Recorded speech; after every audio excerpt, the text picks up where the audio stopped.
Hello everybody and welcome to another Doctor Who review. This time I'm reviewing a 5th Doctor story.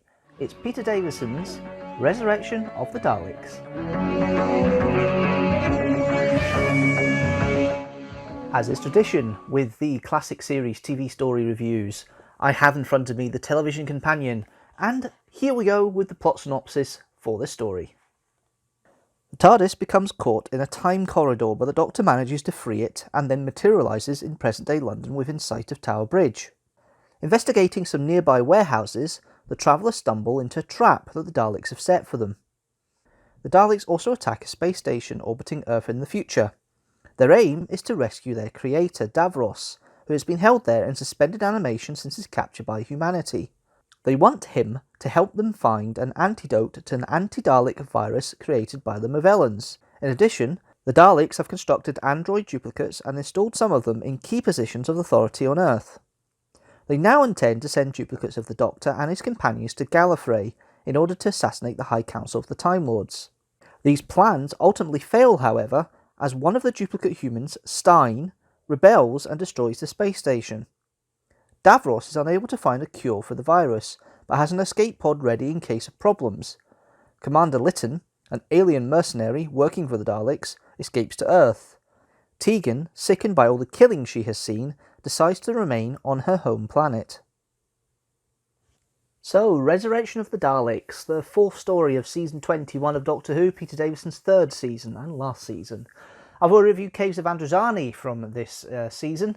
There's other stories that I can review in the future. I will review in the future, and some of them maybe aren't as good or as brilliant as this one is. This is actually quite one of my favourite stories. It's got a soft spot for it. It's one of the earliest VHSs I actually own of Doctor Who. So it does have a lot of fun to it when I watch it, and I do enjoy it. But overall, there's lots of great little bits and pieces in here which really make the story. For example, you've got the spooky intro and the abandoned docks and escapees, and the brutal killing of them from the policemen with the silencer guns, which I thought was really cool. The space station and the crew, the setup for that with the crew, they don't give a toss. They really don't. But what is interesting is very multiracial, the crew.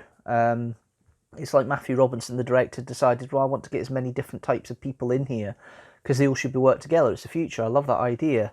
You've got elements like Turlough creeping about the Dalek space station when he ends up in the time corridor, the Dalek ship rather. Very adequate for Turlough. He likes creeping about a lot of places in the stories he's in. This doesn't anything different. Anything with Davros in it, because Terry Melloy does a very good performance here. It's not his best Davros turn. That's a revelation of the Daleks. However, it's not far off. You've got the dark undertones of Litten and what he's there for and what his situation is. You've got Stein and the characterization that Rodney Bewes does in this story. This kind of stutter that he brings in, and it's like a tell. You realise it's a tell for his brainwashing, which is really interesting. I like that idea. You've got the army people who are in the warehouse. Then you've got, obviously, the situation with the beachcomber being shot by the policeman later on when Tegan escapes from the warehouse after being held hostage by the duplicate soldiers. And the sad bit at the end, of course, of Tegan leaving and the whole fact she's sick of all the killing. It's quite adequate leaving for Tegan in that respect, because it's within character. It's not like, oh, I'm just gonna, I'm leave because I found somebody. It's a case of, I'm fed up with this, I can't deal with this anymore. It's very much within the character of Tegan. We'll go into the cast, we'll have a look at this cast, discuss some bits and pieces here, and I've got a bit more about direction and some of the great little elements that I've noticed in this story and everything. But let's go through the cast first. So you've got the Doctor, Peter Davison, still falling into situations just a little bit, but certainly there's times where he takes charge, and he takes charge with confidence. The bit when the Dalek comes out the time corridor at the end of the first episode, or the middle of the first episode, depending on which format you're talking about, because there's an interesting quirk with Resurrection, which I'll mention later. And the fact that he puts the command in saying, shoot the ice store at the top of the dome. The Doctor's resolute to try and literally want to kill Davros, and the softness and the way the Time Lord comes out, and the fact he doesn't want to kill, he feels bad for killing Davros. It's interesting. It's the fact he's ruined the fact he didn't kill the Daleks back in in Tom Baker's era in Genesis, but those are the breaks. It's a good all-round performance from Peter Davison. He does. There's a bit of annoyance with what Tegan does when she's hiding away from the soldiers, and it's like, you should be hiding, you should be staying away.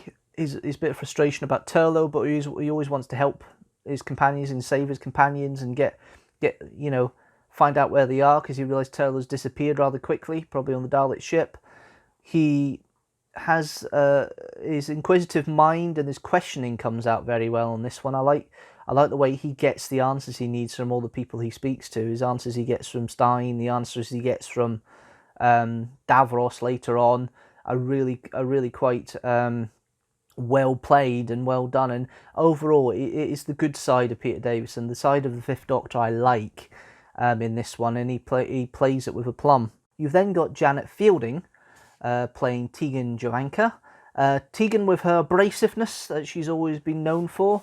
I like Tegan at times because she's not afraid to stand up to the Doctor when she thinks there's wrongdoing, or she thinks that something needs to be fixed or sorted. She is probably the epitome of an 80s companion done the right way, or an early 80s companion done the right way. Obviously, the best 80s companion is Ace, but that's a different matter. I have to do a favourite companions list one of these days. I haven't done that yet. But overall, I would say that this is a great turn from Janet Fielding. She goes through the gamut of emotions of the fear she has when she's taken prison by the duplicate soldiers. I like the fact Tegan escapes to try and get help for her and Professor Laird, and the whole brutal scene with the policeman chasing her down the wharf and the beachcomber being shot, so she can't get help from them before she's brought back by the policeman. I think that's a rather gung-ho attitude, and very much in Tegan's thoughts and the way Tegan works. And of course, the ending. We knew that Janet Fielding was leaving, but it's been done in such a way that makes it feel right for the character and the way she's portrayed. And there's not much of the sarcasm there. I think the sarcasm, acerbic wit of Tegan isn't really in this one, because it's quite a dark story. But overall, I did like it. Mark Strickson, Turlough. Not a bad turn from Mark Strickson. I mean, the material he gets, he's always good with. But I get the feeling they don't quite know what to do with Turlough sometimes when they write for him. He likes, the default for Turlough is skulk about somewhere. I mean, Mark Strickson's good at skulking. They do the skulking acting, but most of the things I've seen, most of the Turlough stories of the classic series, the TV series, he skulks a lot. He doesn't.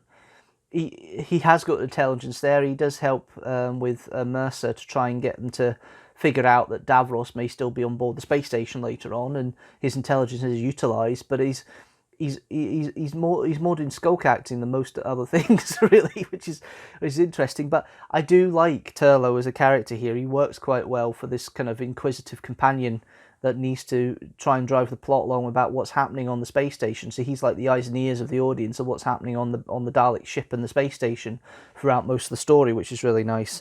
You've then got the guest cast. You've got Rodney Bewes playing Stein. As I say, I love the way that Stein is portrayed, because he's come across as very soft-spoken and a bit fearful and lacking courage at the beginning, and the sudden turn he has, becoming the Dalek duplicate, and the worry he has about trying to break his programming from the Daleks and everything is an interesting play. I love the fact that Stammer was included, and that's an ad-lib from Rodney Bewes. But the way he uses it gives you a tell that he's actually trying to break from his control, which I thought was really an interesting way of using that sort of tell. And I think actually he's probably one of the better performances here in regards to the side cast, the guest cast here. And you can see why he is one of the main characters to interact with the Doctor, because he's a very good, very well acted role, and I do enjoy it. You've then got Colonel Archer, which is Del Henney. Very standard military man. He plays it well enough. Yeah, that phrase again. You've got Rula Lenska with Styles. Of course, some of these are stunt casting from John Nathan Turner, but Rua Lesga does a good turn of styles for the episode that she's in when she's trying to set up the self-destruct device, even though, of course, she gets shot quite violently by the Dalek troopers when they come into the self-destruct room in the space station. You've then got Litten, Maurice Colburn. This is the first appearance of Litten. It's not the only appearance. He appears in Attack of the Cybermen. And this one, he's a bit cold, calculating, a bit distant. You can tell there's something underlying, but he's not a character that you really can delve into in this one. He's he's like the main henchman of the Daleks. And that's it. There's not too much to Litten in this one. You can tell he's got a kind of power base and a thought about him, but you're not sure, is he really good? Is he really bad? Is he just doing a job? You can't tell with this role. You just can't tell. It's strange and weird and odd. You've then got Sergeant Calder, played by Philip McGough. Again, decent turn. I don't mind it. He doesn't have much to do. The same with Chloe Ashcroft playing Professor Ledge. She doesn't have much to do either. And then you've got the crewmen of the space station, which are John Adam Barker and Lindsay Turner. They're okay. Osborne, Sene Gupta, the communications officer who... I'm wondering if they're doing a kind of Uhura type thing, but with attitude, because that's how she comes across. But it's played strong enough. And then you've got Mercer, played by Jim Findlay, who's probably one of the more interesting takes, because initially he's saying, right, let's go gung-ho, let's do attack and try and stop the Daleks from happening, and half the crew gets killed off because of it.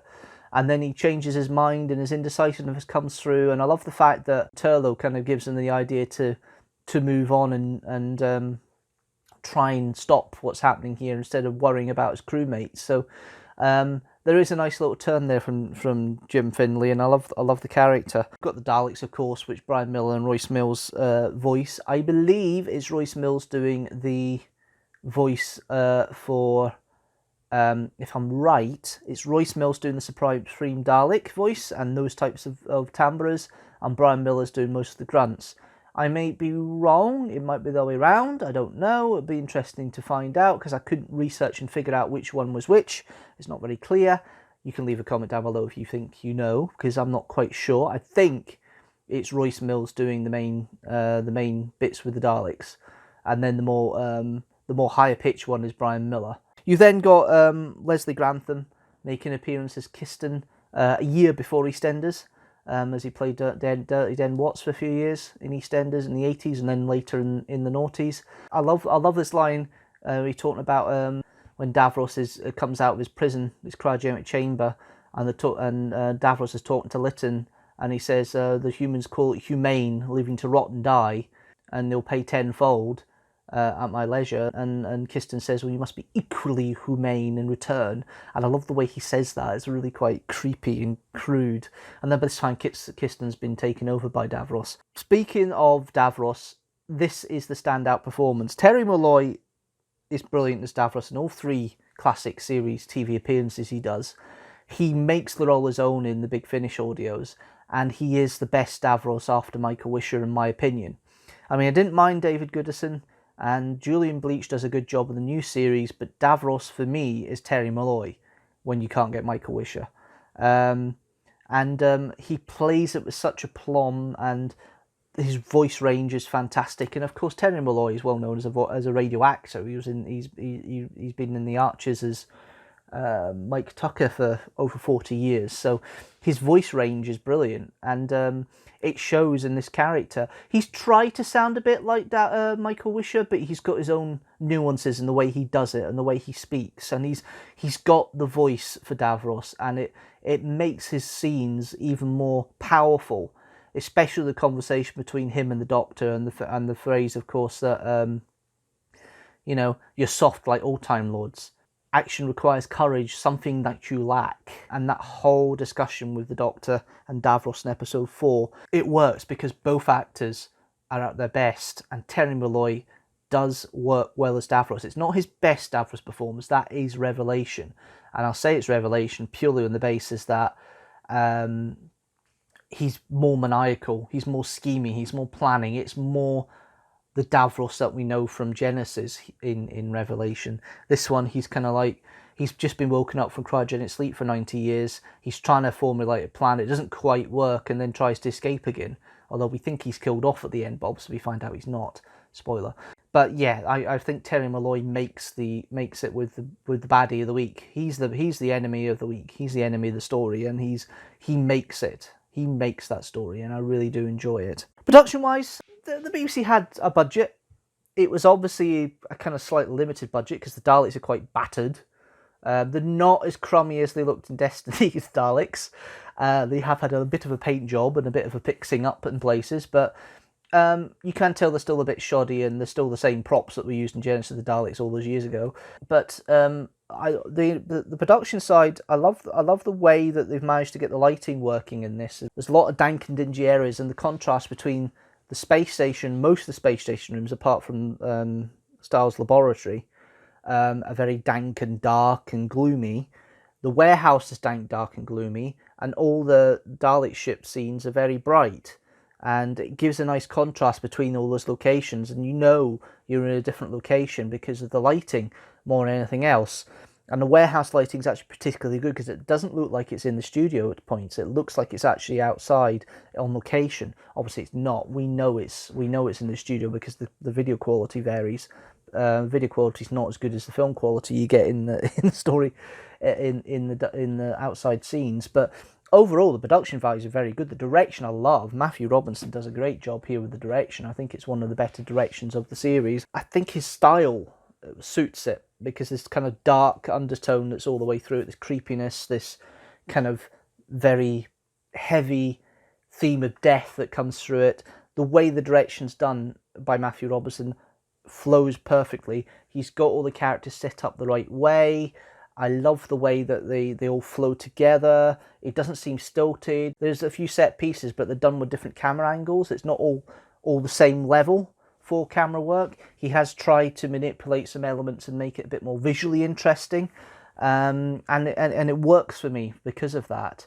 Then you got Malcolm Clark with the music. It's very understated, very undertoned. There's kind of 2 or 3 themes there that you hear a bit of synth underneath when you got the creepiness coming about, but it's very much static, and the music's quite complementary to what's happening on screen. Very 80s in feel, but it works because of the way it's dong dong dong dong dong dong dong dong dong dong. And music's something for me that complements, and when it stands out, when it stands out as wrong, I can comment on it better than when it doesn't stand out and it just complements it.